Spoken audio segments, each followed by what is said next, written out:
Bonjour, bienvenue sur Débris Film. Ce matin, on accueille Jonathan Blumenthal, le fébrile producteur, fébrile parce qu'il sort son premier film. Il est pas fébrile, il va nous en parler, du Prince oublié. Bonjour Jonathan. Bonjour Anne-Claire. Bienvenue sur Débris Film. On est très content de recevoir les producteurs sur Débris Film, surtout quand c'est leur premier film. Donc, qu'est-ce que ça fait déjà de sortir un premier film et d'être ici ce matin? Est-ce que tu peux nous parler un petit peu de comment, il y a combien de temps que le projet a été initié et qu'est-ce qui s'est passé depuis ce moment-là? C'est assez improbable. Ah, je tiens le micro ou je prends le micro? Ah oui, d'accord, ok. C'est assez improbable parce que c'est un projet qui date d'il y a très très longtemps. Il est né dans la tête de Bruno Merle, qui est un scénariste et réalisateur, qui avait fait un premier film avec Michael Youn, qui avait fait l'ouverture de la Semaine de la Critique en 2013 à peu près.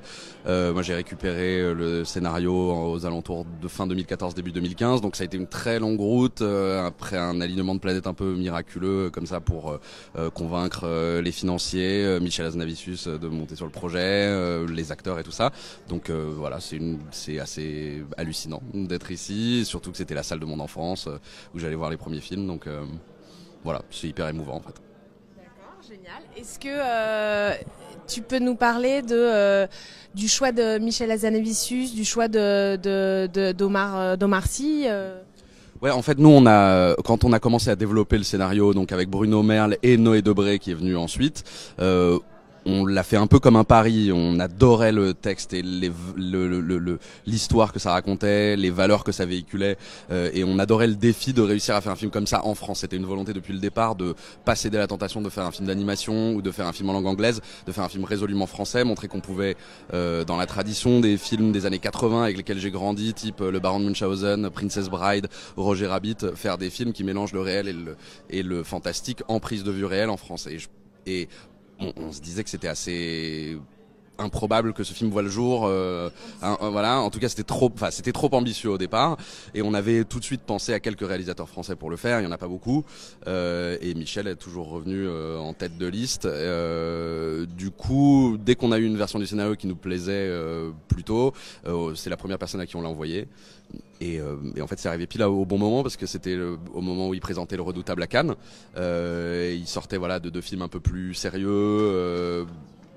Très auteur, et il avait en fait envie depuis un certain temps de faire un film pour ses enfants, pour la famille, et il a tout de suite accepté. Ensuite il a réécrit le scénario, et après c'est dans les discussions avec lui qu'on est allé chercher le casting. Bérénice Bejo et Omar Sy, c'était une évidence parce qu'en fait pour incarner à la fois le rôle du papa qui doit laisser sa fille grandir et un prince ultra charismatique et porter un univers hyper coloré et une aventure épique, il fallait quelqu'un qui soit plus grand que nature, et Omar il a cette capacité là à être à la fois dans l'intime et à se mettre à la hauteur des gens et notamment des enfants, et à la fois d'être plus grand quand il vous regarde, quand il sourit et quand il joue sur le plateau. Ça s'est vu instantanément, quoi. Il a vraiment changé de braquet quand on a commencé à tourner le Prince. Et le film sort chez Pathé. Est-ce que tu peux nous parler un petit peu de la manière dont il a été distribué, notamment du travail qui a été fait en salle par les équipes de Pathé particulièrement? Oui, c'est un très très gros dispositif. Alors moi j'étais chez Pathé pendant 5 ans, donc c'est une maison que je connais très bien. J'ai été très très très fier de retravailler avec eux tout de suite après avoir quitté la maison. Et c'est vrai que c'est dans ce type de sortie qu'on se rend compte de la puissance de frappe de Pathé. Je remercie d'ailleurs toutes les équipes de Sébastien Careil, d'Henri Desmoulins et Ardavant. Alors évidemment c'est un film familial, donc les références en termes de sortie c'était plutôt des références américaines, avec des dispositifs très larges où à la fois on était sur du bastonnage de bande-annonce en gold pendant Noël, et en affichage un peu partout et surtout en province. Et après on avait plein de petites opérations, notamment digitales, et avec la Fnac on a fait un concours d'histoire avec un podcast qui s'appelle Oli et France Inter, où Omar a lu l'histoire qui avait été sélectionnée par le jury. Comme c'est un film aussi qui est censé via la fanbase de Michel et le fait que ce soit aussi du point de vue du père, séduire à la fois les enfants, les parents et les grands-parents et aussi quelques cinéphiles qui sont des aficionados de Michel. On a eu plein de différents modules, notamment digitaux, pour s'adresser à ces différentes populations, quoi. Voilà. Génial. Bon, écoute, est-ce que je me trompe si je peux dire qu'il y a une légère inspiration pixarisante dans le projet aussi?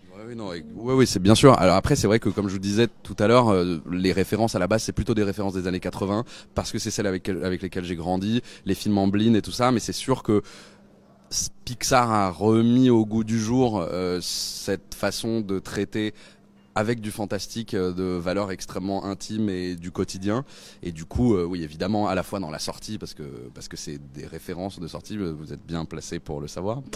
Et aussi dans la façon dont on arrive à s'adresser à la fois, adresser le double niveau de lecture du film pour les parents et les enfants. Bien sûr, ça a été une inspiration. Bon, merci beaucoup Jonathan. On souhaite une super longue vie et surtout qui démarre sur des chapeaux de roue au Prince oublié, qui est une très jolie comédie d'aventure familiale et qui sort en salle aujourd'hui. Merci à tous et bonne journée. Merci beaucoup, j'espère qu'elle sera bonne.